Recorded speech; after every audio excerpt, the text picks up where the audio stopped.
Welcome to Reframe Your Mindset for Success. With me today is Stuart Waddington. How are you, Stuart? I'm very good, thank you. Great to see you again, and great to have Yeah, a chat. good to catch Lovely back sort of, up. yeah, I see you every now and again on passing, but it's good to do official ones.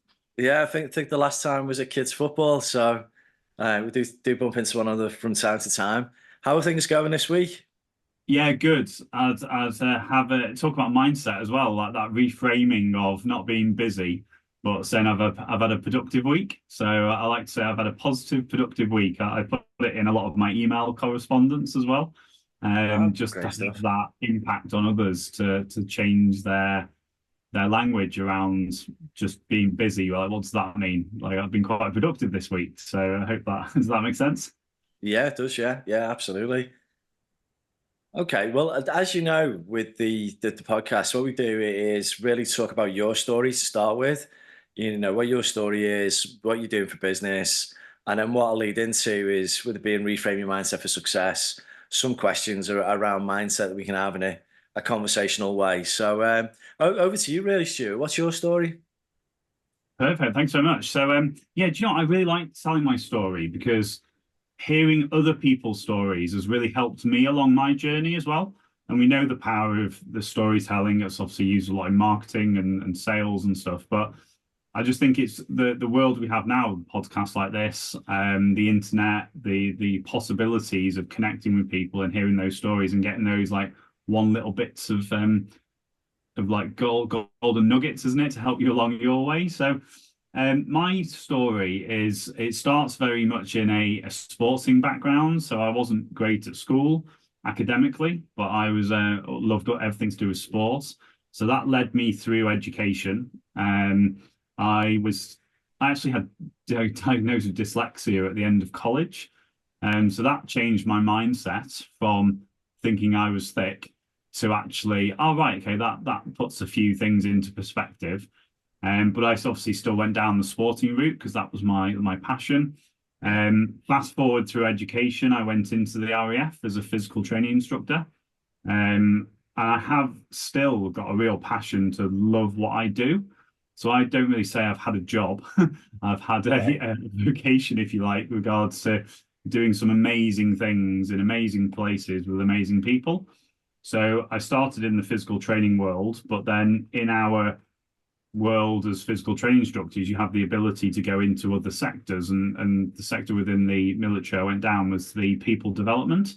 So I was an adventure training instructor, using the medium of the outward bounds and the hard skills of training in the outdoor environment to Yeah, harness the soft skills of leadership, development, trust, empathy, communication, leadership, all those sort of things. So we did that across basic trainees up to officer training, and I was lucky enough to do some special forces stuff as well. So in that people development bracket.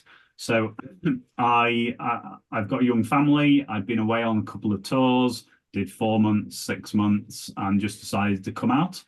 So that was just a year before the pandemic hit, yeah, and I came out. I did some consultancy work. The pandemic hit just as I was starting to have that conversation with myself regards to this is not what I left for. I left to do my own business, started my own business, everything just stopped. And we'll probably reference that when you ask me about the mindset stuff. yeah. But fast forward through that, I'm 5.5, nearly 6 years out now. And to put a real fast forward on it, I currently have two companies, one in the leadership and development space, which is still there. But that evolved into now I've got a tech company called TDL. Okay. So we work in the intranet, internal comms, leadership space within companies, and we Yeah, optimize their use of technology, optimize their use of Microsoft for those very positive results. I'm also the Cheshire Chair of the Institute of Directors, okay. and I host my own podcast all about leadership. So that kind of 5.5 year window that's been quite challenging but exciting and lots of open doors, closed doors. It's quite interesting to reflect when I do things like this and share my story that it's been, I always say twists and turns, ups and downs. But that's where the learning happens. That's where the experience comes. Yeah. And if it was a straight line, it probably would have been quite boring. So does that answer your question? Yeah, it does. No, that's great. And obviously, I like the tagline and the fact that you've never really worked because you've been doing what you're passionate about. Yeah. It is fantastic. And I guess, going into business 12 months before the pandemic, that wasn't something that we had any foresight into. So again, I guess at the time that probably hit quite hard. Yes. Yeah, is a bit of an understatement. There were talk about it was just bad timing, and again, we can't time these sort of things. Yeah.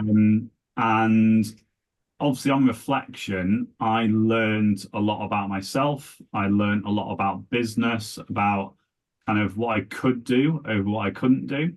And I actually, just to put it on to something else as well. So I was in a networking event for the Institute of Directors end of last year, so November, December time, 23. Yeah. And there was somebody, business owner in a sector that got really hit by the pandemic. And I actually joined the conversation after this because people were really taken aback by his reaction because they said, how were you during COVID? And they were expecting dull, gloom, grey clouds. And he said, I loved it. He said, on reflection, granted, but I loved it because I've learned about my business. I've learned about me, my capability now. It's that whole thing about great leaders and great Yeah. business leaders and companies. They're built in choppy waters, not in the harbour in a flat water. Yeah. So it was quite like I talk about positive mindset all the time, reframing language, people develop all these sort of things. But it was really nice to kind of hear someone like that really take it on and be like, I say all the things that we do and I do really, and I love is the fact of taking people into that realm of understanding their self and situational awareness, like Yeah. how much have you got going on and how much do you know what's going on.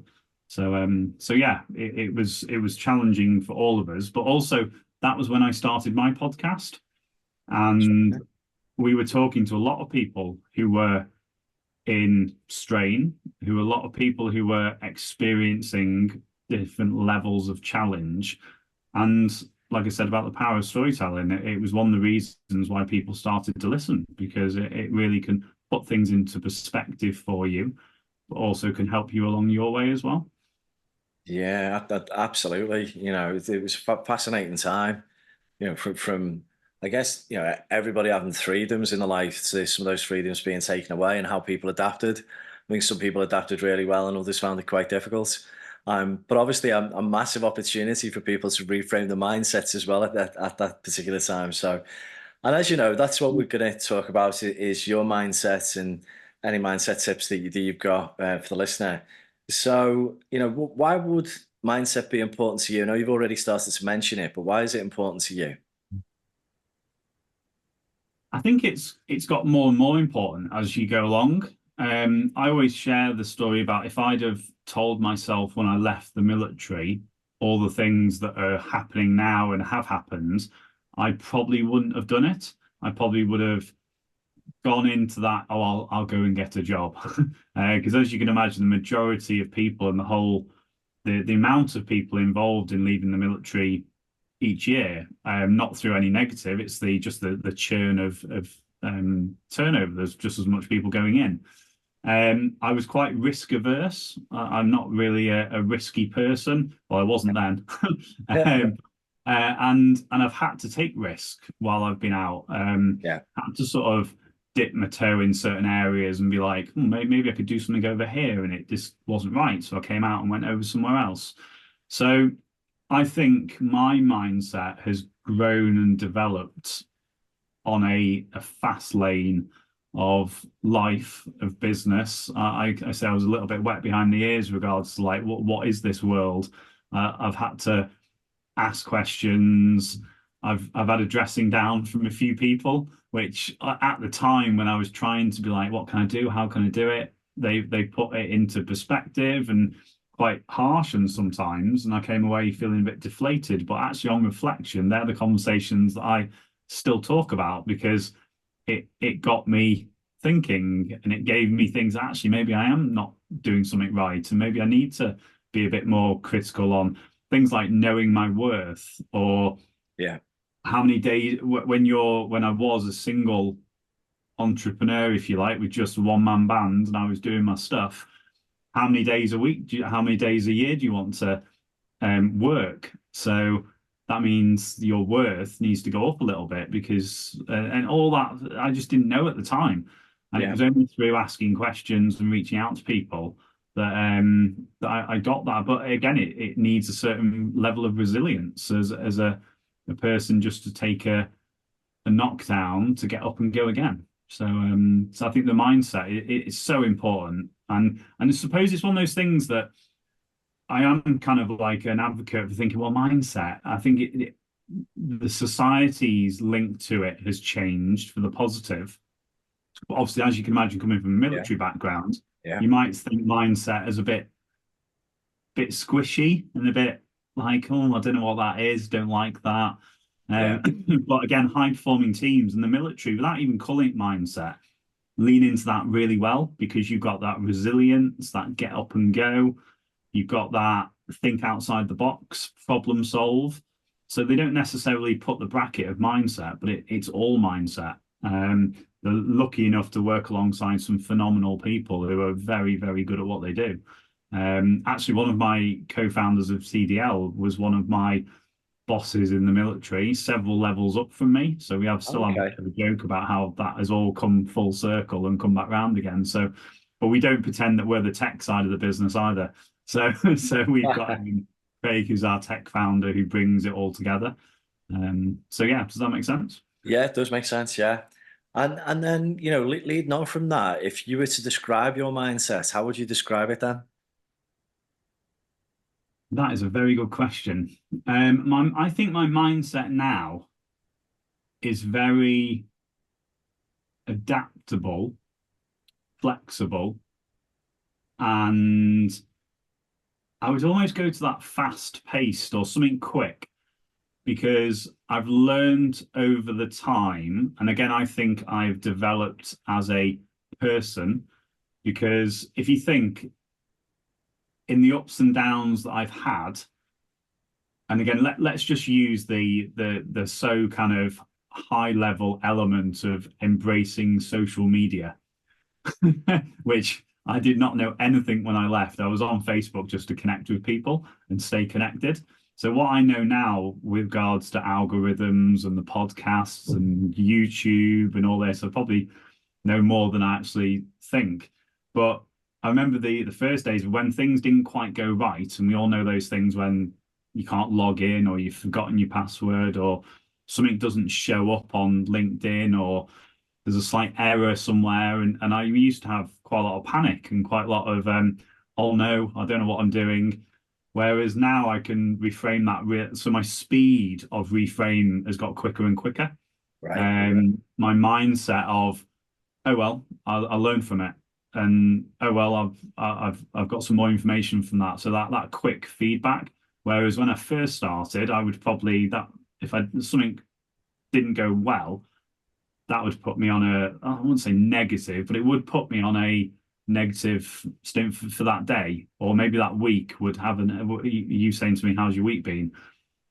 In the past, I'd let things probably get on top of me, because there was obviously multiple things going wrong back then.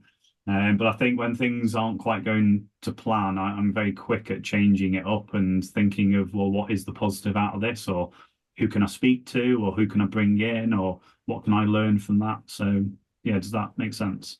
Yeah, it does totally. Absolutely. It was funny actually because I was down in London the last couple of days, and when I got there, I was staying in an apartment, and I literally, when you find where you stay, and you think, great, I found where I'm staying, and it was one of these where you've got to get a code to get into your apartments, Oh and yeah. I phoned them up to get it, and they come back to me and they said, oh, there's a problem with your apartments. You've got to now go and stay in an apartment across the other side of London. And when you have to, and this is exactly what you're saying, is you have to, in that instance, very quickly reframe your mindset, because Yeah. it could quite easily then upset your evening or upset your day. And it was difficult at first because you go, you think you're staying in one place, and the event the next day was right by where I was staying, and then I had to adjust very quickly from Yeah. mine and say to myself, right, come on, let's get past this very quickly because you've got to be focused on this event. And that is, it's about speed of being able to take yourself from a place of negativity back to positivity is kind of what you're saying, isn't it? Yeah. And again, in your situation there, I talk a lot about self-talk. So obviously that's linked to your mindset. But in that instance, I I go to that kind of, well, whose fault is it? Like, it's nobody's fault that they've not done this on purpose. There's obviously a sequence of events that have led to that happening. So I can either deal with it and get on with it, or I can, like, my ability to complain about certain things is quite minimum, because I always have that kind of, well, who's to blame? There's just a certain amount of decisions or out of somebody else's control as well that have led me to not be able to, in your situation, stay in this apartment. So I can either stand here and complain and moan about it, or I can go and do something about it. So that's exactly what I'm sure you did. But we're all human at the end of the day, though, aren't we? You can all have those reactions. It's just how you allow them to define you. Yeah, absolutely. Great explanation. So moving on from there to what practical tools or techniques do you use to either keep your mindset where you want it from a day-to-day basis or have used to develop your mindset? So one's a kind of like saying, and one is just something that I'm sure a lot of people do, but maybe don't optimize it. So one things that I say is what can I do over what can't I do?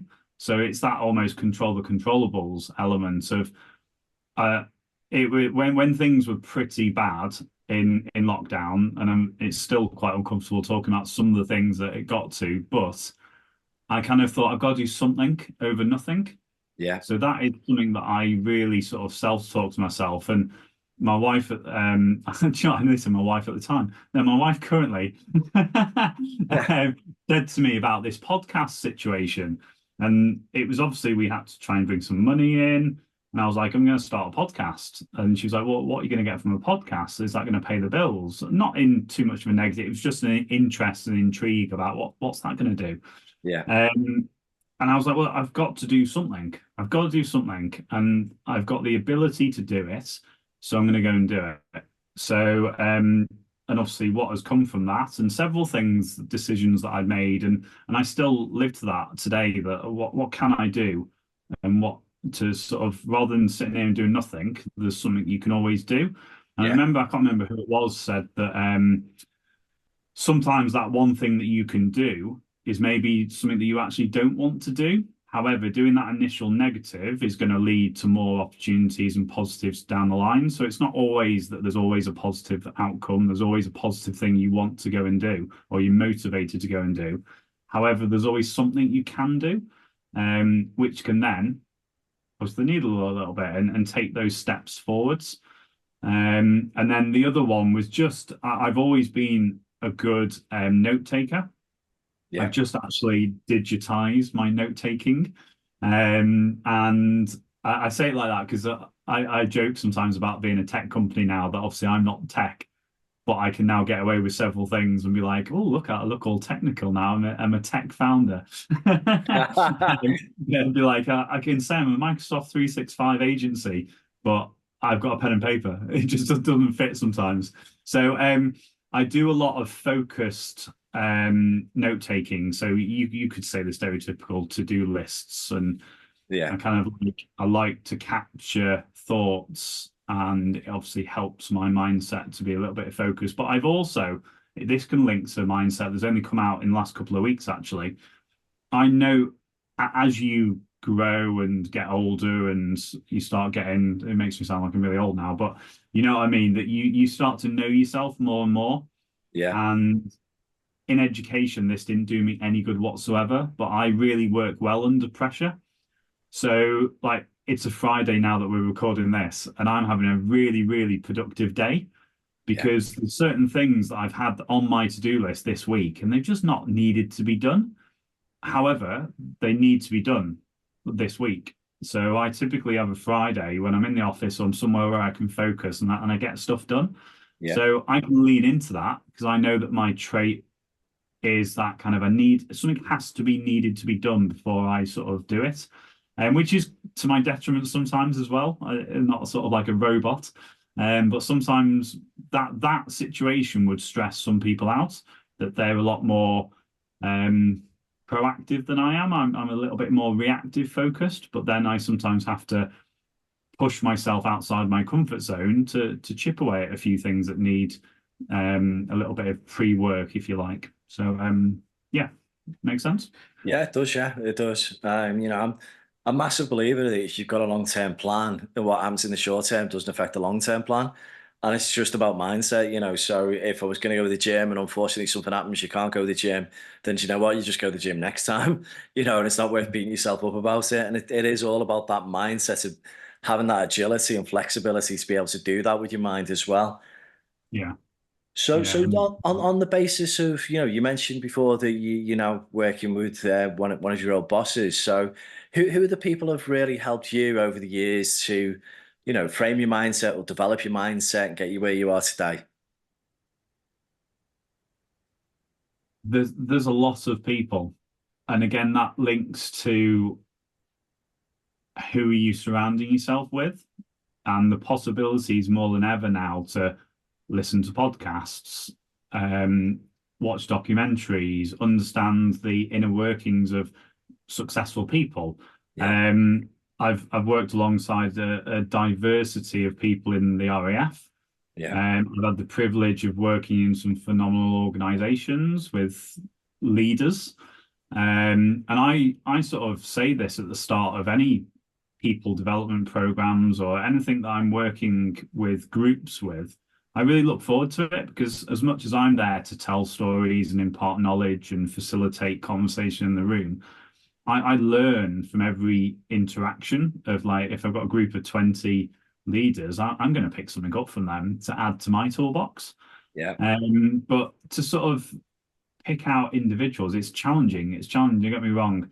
But also like the people close to you as well. So family, like my wife, Jen, keeps me in check. I think we all can resonate with that if we're in relationships. yeah, Um, but it's good, like, to check your mindset and have those conversations of yeah, understanding. And again, it's not easy. It's even in teams or relationships or families, it is challenging. But I think if you're in really good rooms, I love the kind of, there's certain people in business that you just love spending time with because they're on the same wavelength. You've got the same mindset as far as like future focused, visionary. I'm yeah, quite sort of big picture, high end. Like what can we do to change the world so that I can go in that grand. Um, yeah, but then I have to have people check me and check my mindset. I've got, actually, you may be thinking a bit too big then. Let's come down and think about the talk about doing the weeds and in the granular side of things, like what's going on. So I just think it's that I don't think I've got one person that's affected. I just think that the what's happened since I left the military as well, my networking has just grown legs, and it's a privilege now to be able to speak to so many people. Obviously, yeah, as you know, the podcast helps because you get to speak to some amazing people, and the variety and the diversity of businesses and experiences that I get to go into rooms to helps me ultimately.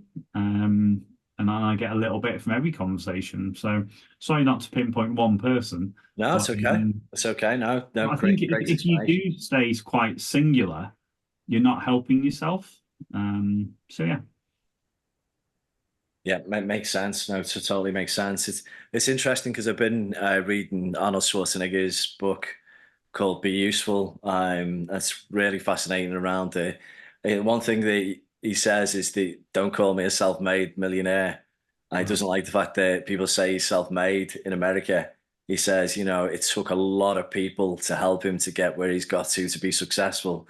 Yeah, And it's fascinating read about his story. I mean, obviously we know some of the other stuff he's got up to, but at the end of the day, you take what you can from what you read.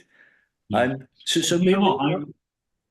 Oh, So God, what was I was that? going to say, the one thing when people say about that sort of conversation, I remember somebody saying because it's the team ethos, isn't it? In regards to, is there such thing as a single sport. And the article I read was about an open water swimmer. And Yeah. this open water swimmer was very, I think they were the world champion several years in a row. And it stood out because it's a sport that you wouldn't necessarily think about. And they shared the experience of the fact that she's got a team of 14 people. Yeah. And the nutritionalist, there's a psychologist, there's the person who drives the boat, and all these things. And she's like, it's not a, she was being praised for being a phenomenal individual in her sport. And she said, I don't think there's an individual sport out there because I can't really do what I do without having the people around me. So, but yeah, I thought it was similar to what you were just saying then. Yeah, that resonates completely. I mean, that is, I was reading about Roger Federer and he was saying something very, very similar. Tennis, it looks like an individual sport, and a sport that when he was playing, seemed to make look easy. He Yeah. said, but the people around him and the team that he's got, that this is a team environment that he's in, even though it's an individual sport, very, very similar, which really resonates. And that's the thing, isn't it? Is that we need that support network around us if we want to be successful. So on your travels and obviously being in the RAF in business, I always ask the guests to come on if they've got any funny stories that they can share. Obviously that you can share to the listeners. Yeah, I was thinking about this because this is probably one of the most challenging ones. However, I'll probably share one that was it was a defi I don't know whether it's funny. It probably is funny actually, but it's funny if you've got any ex-military people listening. But I was in the Falklands for 4 months, and our roles in the physical training world was very much in the gym, very much looking after the people side of when you go away. Yeah, And we did an exercise, which was an exercise in the military is like a fake scenario, basically. So you go out and you live in the field and you pretend certain things are happening and you organize the teams and the larger organization. So because of my rank, which was still, I was a corporal at the time, but there's certain trades and certain jobs and positions within the Army, Navy, and the Air Force that are lower than that. And we got a corporal straight away in our role because we had to have the ability to tell people what to do regards to their physical fitness and their standards within the military. yeah, So suddenly Muggins here finds himself in charge of 6 army lads on this exercise. And I was there to go to the briefings and I was there to be in charge of them. So I had this bit of a moment, and it is linked to mindset, and it's probably one of the first things that happened to me where I then, at the time, but more afterwards, yeah, reflected on the mindset of that. So I had 2 options. I could either go my rank side and go like, right, I'm in charge of you guys now. I'll tell you what to do. But I had a bit more of a emotional intelligence than that, and my mindset was, I've got to spend 3 days here and I want to build a team and I want to have a good relationship and good communication. So I always remember it to this day. We were in this hangar in the middle of nowhere. We're all sleeping on the floor. And I said, listen, lads, like you're the ones going to go out there and do your job. Like that's your bread and butter. I don't do what you do. yeah, So what I'd like you to do is you tell me what you would like me to do and what you would like me to communicate and what information you need, and I'll make sure that happens because and I'm doing the bracket sign here, the one in charge. And again, that just set the tone those 3 days because then I suddenly got that respect that I'm not going to okay, be a muppet about all this. And we got a good working relationship. And my mindset was like, I'm not doing the do, and I have got this privilege of being in charge of you. So I would like that to be a good experience for you, and I'm that's good. giving you the opportunity because I'm the one that was going to go to the briefings and find out the higher level stuff. So I suppose I've seen that several times done really well and several Yeah, times done really badly in the military and out the military, where somebody has got that I'm going to call it tenacity to be open and transparent and be like, listen, like we've got to work together here. Yeah. We've got to build that relationship and have the mindset that we're in it together. Yeah. So, That's yeah. so yeah, but as you, if you've got, obviously there's a bit of banter and camaraderie between the forces as well. So you layer that on top as well, that they were Yeah. probably thinking, who's this guy, Jim Queen, who's who doesn't know anything about doing the actual physical, the exercise as far as patrolling and weapon handling and all this sort of thing. Yeah. So yeah, so obviously that was a positive outcome. But it could have quite easily been the other outcome, which I would have obviously at the time learned because it would have gone bad. I would have had a really bad 3 days, and I hopefully would have gone, could I have done Do something a different? difference. So yeah, that's It it. is, and I can imagine a lot of people in that, in that scenario situation would actually just move into command and control, Yes. and not get the response that you want from the people that you're then in charge of, So, great example. So, just to finish off, then, Stuart, if you were to give, and I say the last piece of advice, it's not like the end of the world or anything like that. So, what would be the last piece of advice that you'd give to the listeners on the podcast? So do you know what? This has come from, I was interviewed quite early on it might have even been my first podcast I was interviewed on. And it was funny because I was giving them everything. I was told them my story, told them all my thoughts, and then the person said, "Have you got one extra thing to tell our listeners?" And it put me on the spot a little bit. And I've shared this maybe once or twice since. Yeah. But one of my bits of advice that I think is understated is to encourage people to be a little bit more selfish. Right. So that's a mindset in itself. And the times I have conversations around this is obviously society puts a certain stint on like, is it positive or negative to be selfish? And when you ask that question, a lot of people say, well, actually, society said that that's a negative thing. But then I've spoken to Olympic gold medalists, people within high-end levels of the military, global CEOs, like people that are like very, very good at what they do. You've got to tell me that they've had to make choices to be selfish. Yes, granted, some people display those behaviors and attitudes better than others, and there are bad examples out there. However, I would say the majority of people, they have shown good levels of putting themselves first. It's that whole mindset sometimes when you go into the well-being space of you can't pour from an empty cup.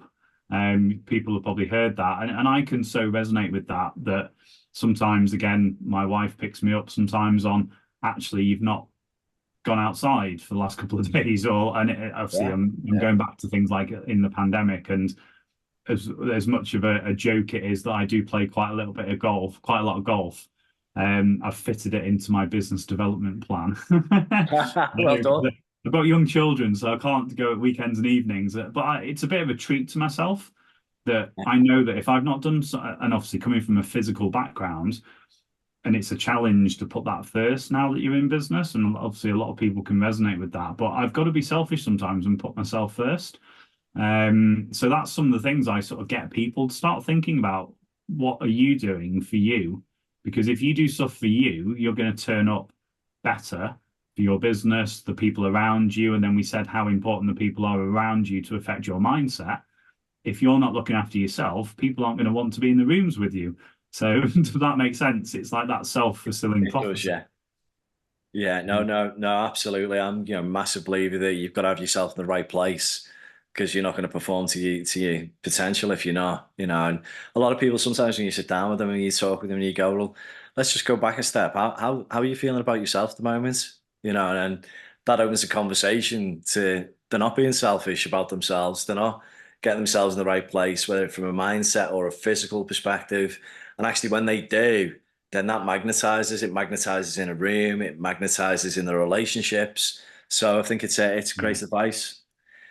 So I think Stuart, the big thing to okay, add on to that, sorry, just one last thing is a bit of communication and reasoning as well. Because I think if you went too down the kind of I'm doing everything for myself, but obviously you think it's for a good reason, that could have come across that it's not you being selfish. Whereas if you add that layer of understanding and communication, you're then doing it for a good reason and not necessarily overdoing it. Because obviously, as we know, anything overdone goes from a strength to a weakness. But if I'm overdoing selfishness, I then become arrogant and egotistical. So it kind of all links into that as we talk about mindset and well-being, about balance. It is all about balance. But I do encourage people, because they do miss out on the opportunity to be a bit more selfish, but then it's actually going to help everybody around them. So yeah. Makes sense. Really good advice. So it's been great having you on today. Real pleasure listening to your background, your story, and some of the tips and advice that you've got. So thank you very much. Well, thank you for having me.